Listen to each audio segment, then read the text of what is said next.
sinabi ko kanina na no, meron na naman yung nagkukukay. Yan.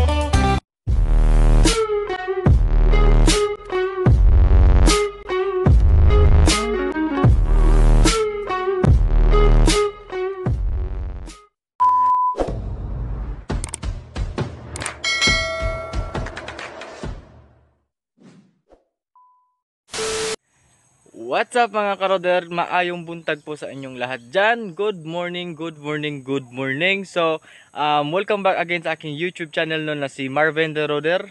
And sa mga baguhan, ay welcome po kayo sa aking channel. And don't forget to subscribe and click the notification bell para lagi po kayong updated sa aking mga bagong video. So, ngayon pala mga karoder, no, ay pupunta kami sa kabilang bahay ni Lola kasi yun nga, yung maraming nagtatanong yung kung ano ba yung apali, no? So, ipakita ko sa inyo kung ano ba yung itsura ng apali at ano ba yung kanyang dahon. Kikita nyo yan, so just keep on watching.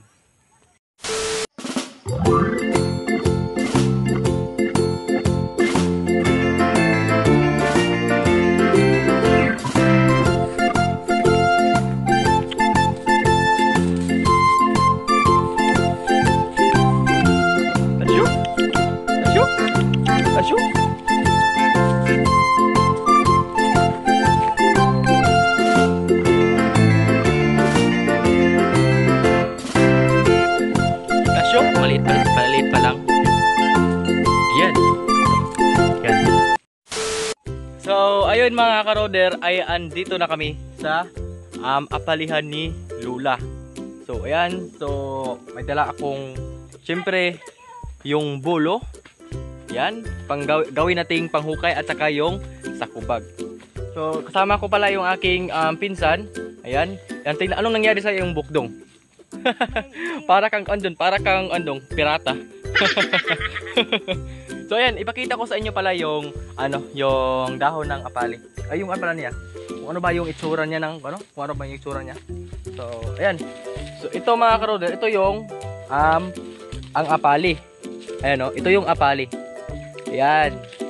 Medyo parang may tinik yung kanyang balat. Meron siyang tinik. Ayan, nakikita yung tinik. Ayan. Meron siyang tinik, tapos yung kanyang dahon ay parang po siya. Ito po yung kanyang dahon, yung ganun. Ako na. Yan, ito yung kanyang dahon. Ito yung dahon ng apali. So ayan, kung ano pala?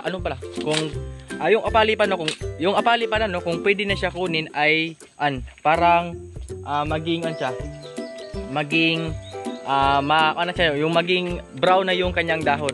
Kung green pa, hindi pa siya pwede kunin kasi ba siya dyan? Anong tawag nun? Nung hindi pa siya gaano ka hindi pa siya gaano ka gulang. Kung ganito na, ayan, pwede na siya kunin. Pwede na mo siya hukayin sa lupa. So ayan ito. Dito kami maghukay ni Dudong. Yan, ito. Nandito sa ilalim. So huhukayin to ni Dudong ngayon. Tasyo? Ayun mga karoder, ito po yung ugat ng apali. Yan, ito po yung kanyang kumbaga yung punuan. Ayan ito yung apali maliit pa lang. So ano pa lang to. Hukayin ko to sa ilalim kasi andito sa ilalim yung mga laman ng apali. Yan. So medyo medyo may tinik yung kanyang mga yung kanyang yung anong tawag diyan? Puno na lang. Ano bang tawag sa Basta may ugat siya mga karoder, may ugat. Ayan ay may ugat, may tinik pala, may tinik. So ayan, so hukayin ko muna.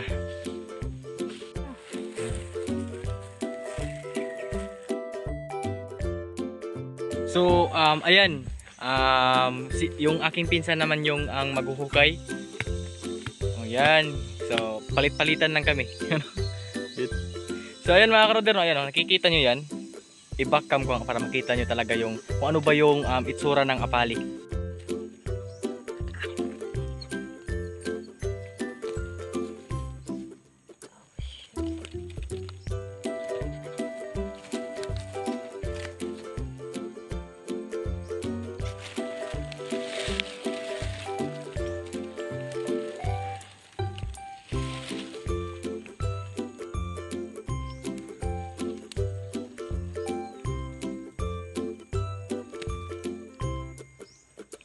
Yan oh.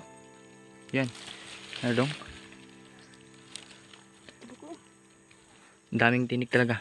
Yan oh, ito yung apali. Yan oh. So mag-iingat po talaga kayo kapag manguha po kayo ng ganito kasi matinik po talaga siya. Yan oh. Tignan nyo. Ang dadami sa ilalim. Yan. Kaso maliliit pa lang. So yung kunin lang namin ay yung malalaki lang na apali. So ito. Pwede na to. Sa ilalim pa yan dong. Ano? Ang dami sa ilalim oh.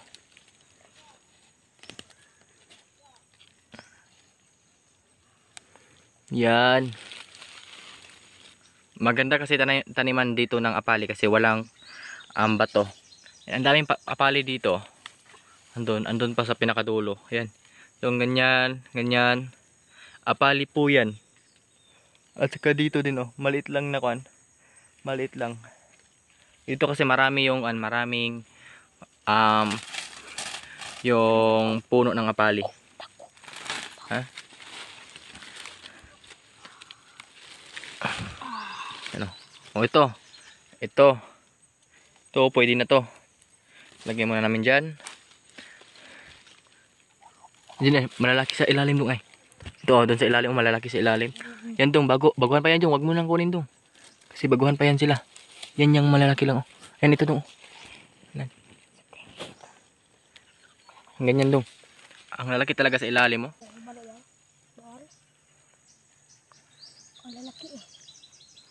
Gamitin mo na ng gano'n. Pero meron na naman. Ano dong? Hilain mo dong, hilain. Di, yan. Yan oh. Ito, pwede na to. Yan. Ito kalaki, pwede na kainin. Yung meron pa sila. Ang dami nito. Yan, nakikita nyo yan. Inukay ng aking sinsan. Yan dong, yan dong, ibalik natin yan dong. Kasi maliliit pa. Ito oh. Ito na dami oh. Ito. Yan po yung apali. Siguro meron dyan sa siguro Manila. Itong ganun. Itong ganito. Ito. Marami po siyang yung tinik. At saka meron po siyang ugat-ugat dito sa kanyang sa kanyang katawan. Yan, ayan.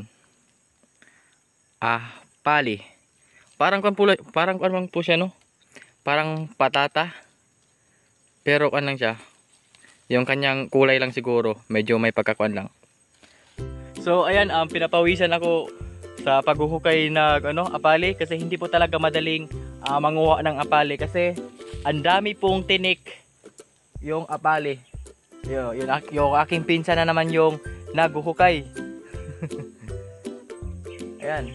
Kahit wala po siyang sagabal katulad ng merong mga bato, pero po mahirapan ka po talagang magkuha ng apali kasi marami po siyang tinik yung kanyang yung ganito niya yung ganito niya at saka doon sa ilalim. Ang daming tinik.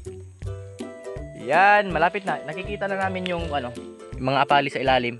Pero nakakuha na din kami ng mga apali. Yan. Ano siya? Ito. Apali. Yan. Ang sarap nito. Grabe. Napakasarap. Ito yung apali. Yung aking pinsan. Yung aso na si Tasyo. Tasyo. Umiiyak siya kanina kasi hindi siya makababa dito kasi napakadulas. Nasa gilid kasi kami ng parang little mountain. Nasa bakilid.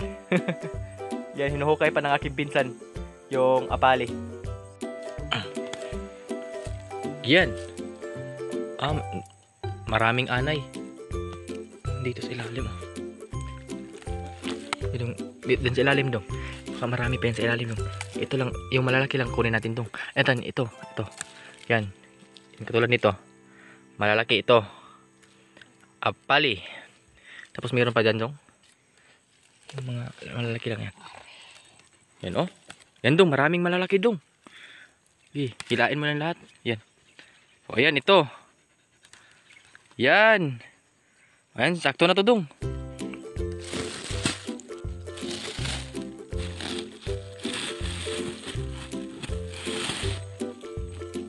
So ayun mga kakaruder no. So yung mga maliliit, isauli namin dun sa, ano, dun sa loob. Para lalaki pa sila. Ang dami pang mga malalaki dun sa ilalim, oh. Pero tamang-tama na to yung aming kinuha. Eh, andun pa dong sa baba. Ayan. Dami. So, isali mo na pati yung kanyang yung kanyang ba? Yan, ang dami niya, no. Yan. Yan lahat diyan. Ilagay mo dito.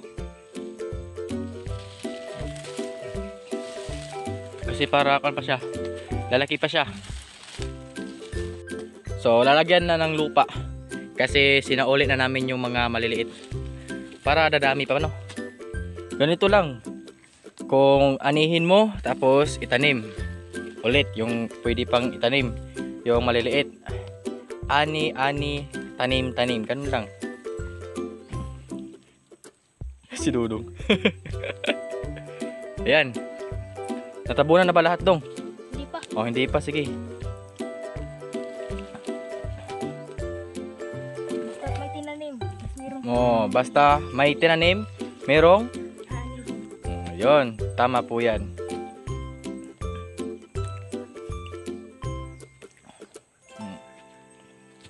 So, ayun. Ito na yung nakuha namin na apale, nasa sakubag. Hindi na lang namin pinuno yung sakubag kasi baka hindi maubos. So, yung kunting-kunti lang, yung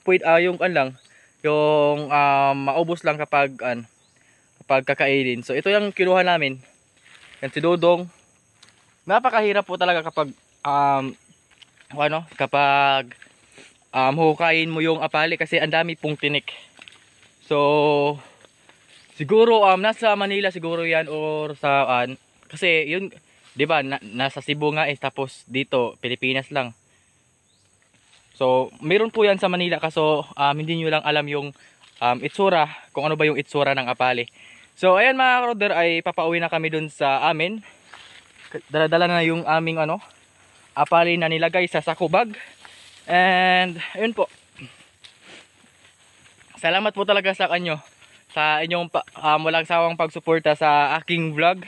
And so ayan, hanggang dito ko lang i-end yung aking vlog. And kita-kits po sa susunod ko na vlog. Bye bye, Dong. Ikaw mag-end, Dong. Ikaw tabon, Dong. Tabon eh. Bye bye.